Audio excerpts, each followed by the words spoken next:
Assalamualaikum warahmatullahi wabarakatuh.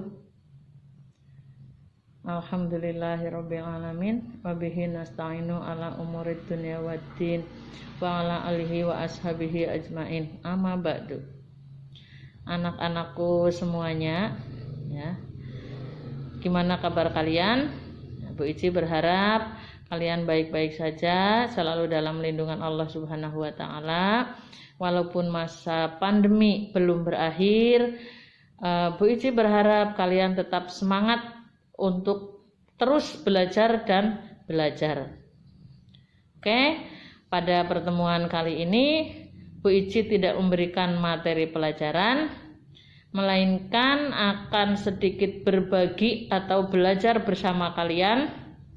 Di sini Bu Ici akan menyampaikan beberapa hal yang dapat membatalkan wudhu.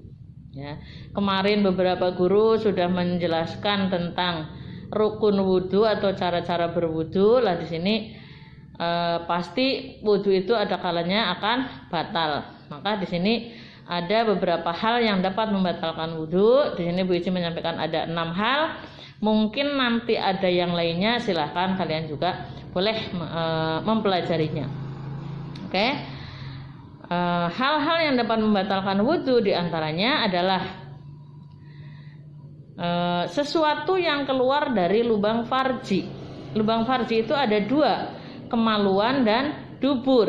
Nah, di sini semua yang keluar dari lubang farji, baik itu bentuknya cair, bentuknya angin, bentuknya padat, nah itu dapat membatalkan wudhu. Pokoknya asal benda atau sesuatu keluar dari lubang farji itu pasti akan membatalkan wudhu.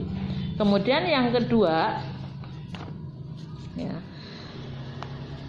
tidur dalam keadaan tidak duduk. Nah, tiduran misalnya, kamu lupa terus kebablasan tidur, nah ini juga membatalkan wudhu. Terus dalam keadaan duduk tapi kamu nyender, punggungnya nyender, ini juga dapat membatalkan wudhu. Terus yang ketiga, hilang akal. Hilang akal ini bisa disebabkan karena 2 hal. Bisa karena mabuk atau karena sakit. Orang yang mabuk pasti akan kehilangan akal sehatnya. Terus orang yang sakit juga pingsan, misalnya sampai pingsan, maka itu juga bisa membatalkan wudhu. Maka ketika sadar, kita wajib mengambil air wudhu kembali. Kemudian yang keempat, bersentuhan kulit antara pria dan wanita yang bukan mahramnya, bukan muhrimnya. Nah, kalau bersentuhannya ada penghalangnya kain misalnya, itu tidak batal. Tapi kalau bersentuhan langsung kulit dengan kulit, ya, apapun alasannya, itu akan membatalkan wudhu. Contohnya ketika kalian mau melaksanakan sholat zuhur di musola, itu biasanya wudhunya berdesak-desakan, sehingga ada sentuhan antara siswa laki-laki dengan siswa perempuan, itu juga bisa membatalkan wudhu. Maka segera kalian mengambil air wudhu kembali. Kemudian suami istri juga, nah karena suami istri itu bukan mahramnya, maka bersentuhan kulit antara suami istri juga membatalkan wudhu. Jadi bersentuhan kulit antara pria dan wanita itu bisa membatalkan wudhu kita. Kemudian yang kelima, menyentuh kemaluan dengan telapak tangan. Menyentuh kemaluan manusia dengan telapak tangan, atau menyentuh lubang dubur manusia dengan telapak tangan. Jadi menyentuh lubang farji, ya, menyentuh kemaluan, menyentuh lubang dubur dengan telapak tangan manusia, ya, itu juga membatalkan wudhu. Terus ngapain kita menyentuh kemaluan dan menyentuh lubang dubur kalau sudah berwudhu? Misalnya kamu sudah wudhu, tiba-tiba adiknya pipis, tiba-tiba adiknya BAB, ibumu minta tolong, nah itu suruh diwawiki. Otomatis kan kamu menyentuh kemaluan dan menyentuh lubang dubur, maka kamu wudhunya batal.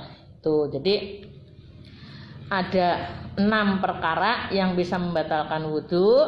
Yang pertama, ya, keluarnya sesuatu dari lubang farji atau dari kedua jalan, kemaluan depan maupun kemaluan belakang.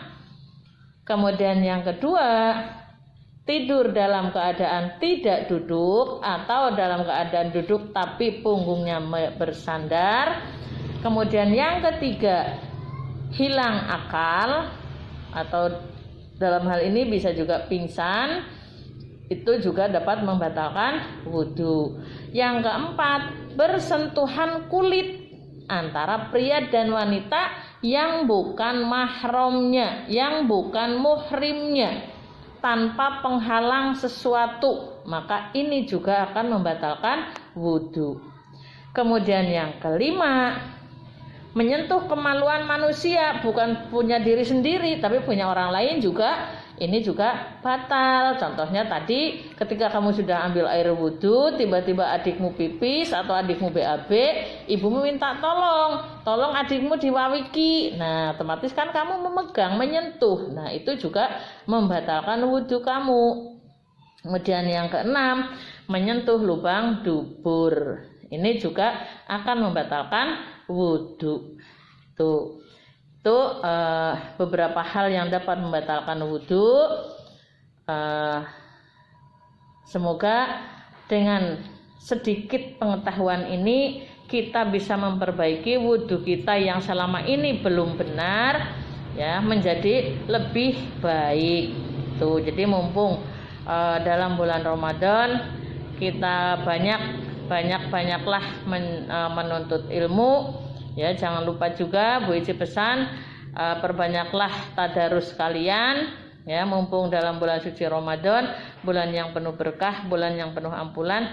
Perbanyaklah kalian memohon kepada Allah Subhanahu wa taala. Tuh, kiranya sekian, kurang lebihnya mohon maaf. Mudah-mudahan bermanfaat, barokah ilmunya, ya. Assalamualaikum warahmatullahi wabarakatuh.